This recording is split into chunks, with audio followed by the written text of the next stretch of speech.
we will move to the next presenter. Thank you. Thank you, Chairman, for giving me the good. Really, you are very patient with me. Thank you. Bye. Thank you very much. And the work is very impressive and we enjoyed listening to your presentation. Thank you very much. Our next presenter, Dr. Muhd Norhasri. The presentation is about workability and performance of high-performance concrete using palm oil tool ash as a cement replacement material. Welcome to Dr. Norhasri. Please go ahead. Hi. Norhasri, sorry. Yes, hi. Good evening, everybody.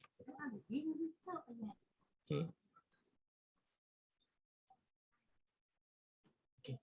So can you see your screen? Can you see me? Is it? All right.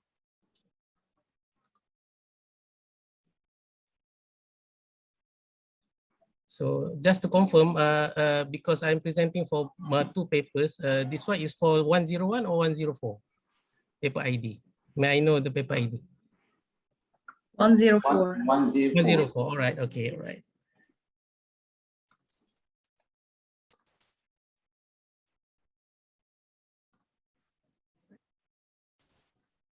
Okay. Can you see my slides? Yeah. Everybody? Yes, we can. All right. Okay. All right. So can I start?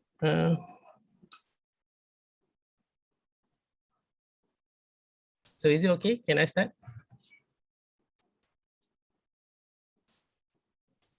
Yes, right. please. Yes. All right. Go ahead, please. Okay. Assalamualaikum and very good evening to the members on the floor, to the chairperson for these conferences. All right. So my name is Muhd Norhasri from Institute for Infrastructure Engineering and Sustainable Management. The short form for it is IIESM from Universiti Teknologi Shah. Right, so we based in Shah, Selangor, Malaysia. So basically, I am from civil engineering. Okay, only I'm now part under Center of Excellence that in my university that we are focusing on the green infrastructure materials. Right, so a little bit introduction to my institute is basically we focus on what we call to promote on the green infrastructure materials to be implemented in the construction industry, either in terms of approaching in terms of new materials or for example, like construction, new construction materials product to be implemented by using green waste material. So basically, for my presentation, it's just a part of my research that started from 2018 until now.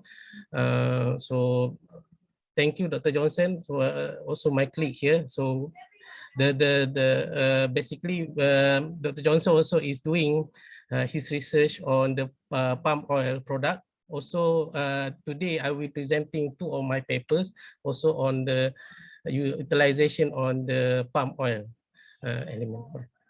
Okay, so basically the first one, I think everybody in the floor knows a good presentation that been introduced by Dr. Johnson before. Okay, and he already touched on the importance of to create all these waste material to green waste product to be input to become new materials that can be resourceful to the engineering society and in the world.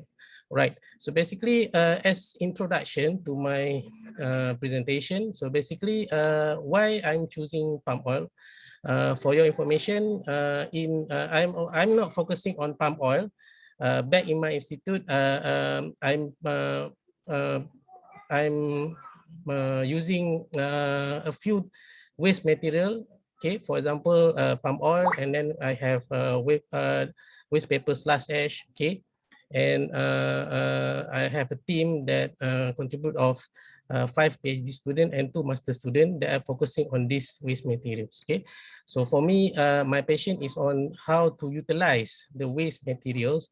So back in Malaysia, palm oil is one of the major industry for oil refining process in Malaysia and also in the world. Malaysia is one of the world top 5 production of oil industry for regarding palm oil. Okay, so that's why since the process the process of to refine the oil to be used in for food industry and so on, it creates waste.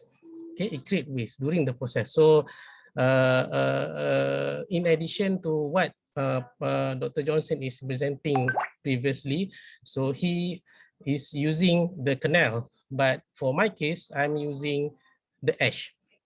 Okay, still the product is from the palm oil, but during the process of refining the oil, so the waste is consists of 2 ashes that we call as bottom ash and also fly ash. And the fly ash is well known as POFA, palm oil fuel ash. Okay, so basically for this for my presentation today is to promote on the utilizing the ashes that is come from POFA. All right, so palm oil industry. So before this, we already quite known on the fly ash from the power plant industry that already been used in the construction as cement products. Okay, so it's what is quite known, very popular now in the world. But based on our research, we can see that the potential of this POFA comes from this during the process of refining the oil is also quite similar in terms of elementary and elementary potential, similar, quite similar to fly ash from the power plant industry. All right. So so just an overview of my what I'm presenting now.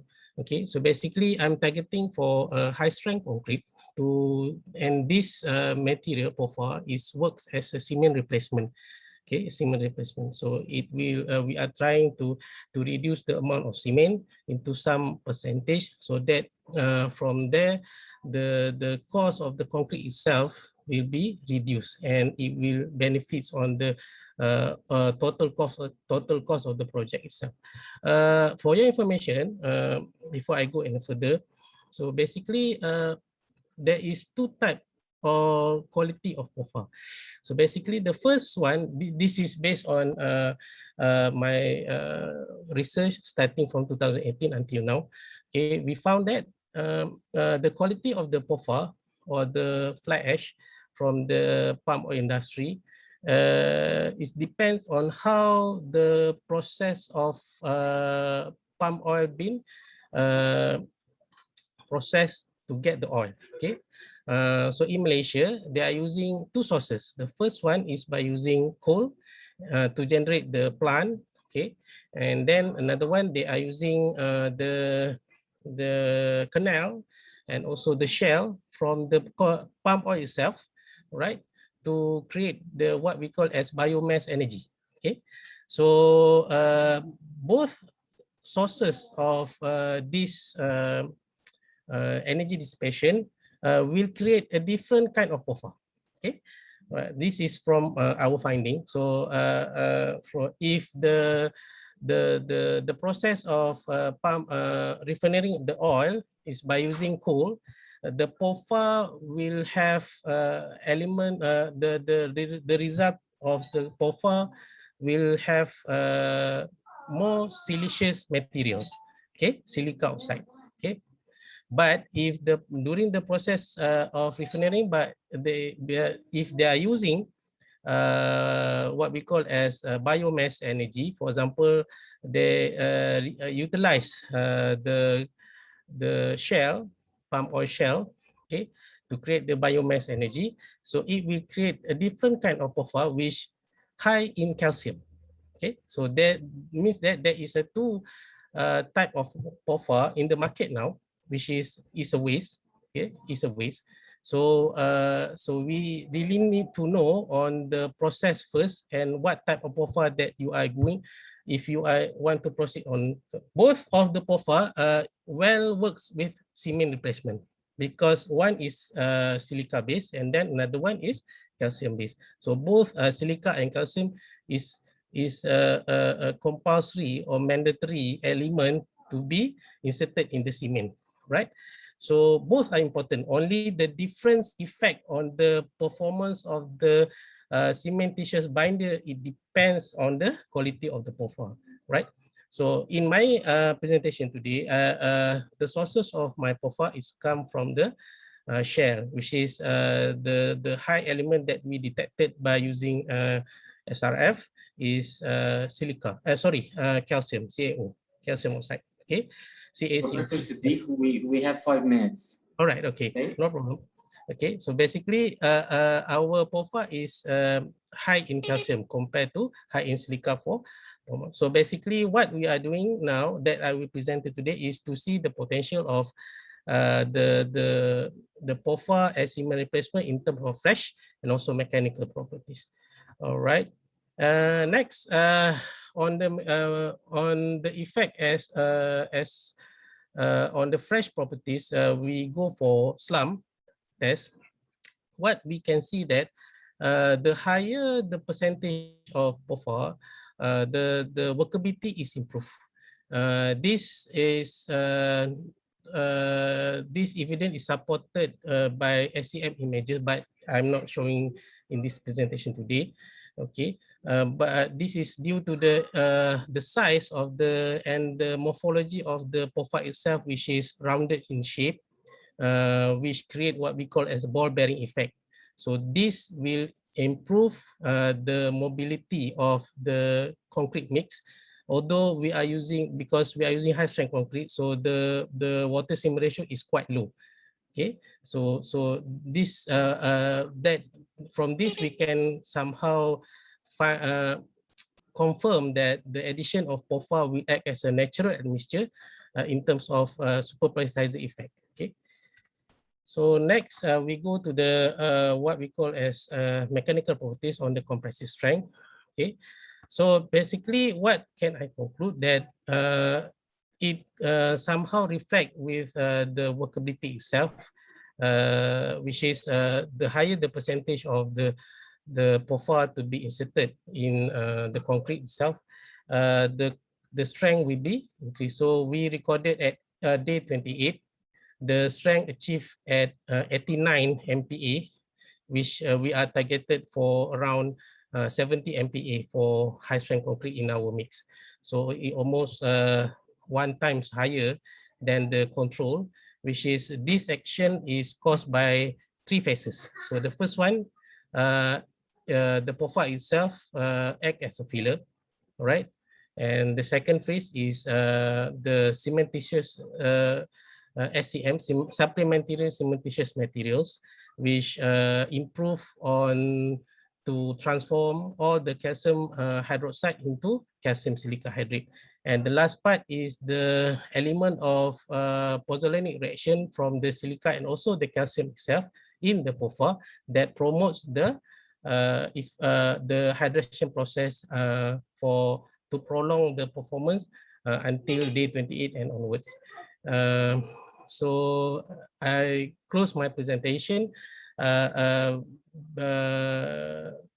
What the finding that me and my team have concluded that is the potential of POFA powder, first as a natural admixture, acting as a superplasticizer, right? And then another one as a potential cement replacement from POFA, which can improve the hydration process and also can reduce the amount of cement and also will reduce the cost of concrete in the future. Okay, and with that, I conclude my presentation. Thank you very much.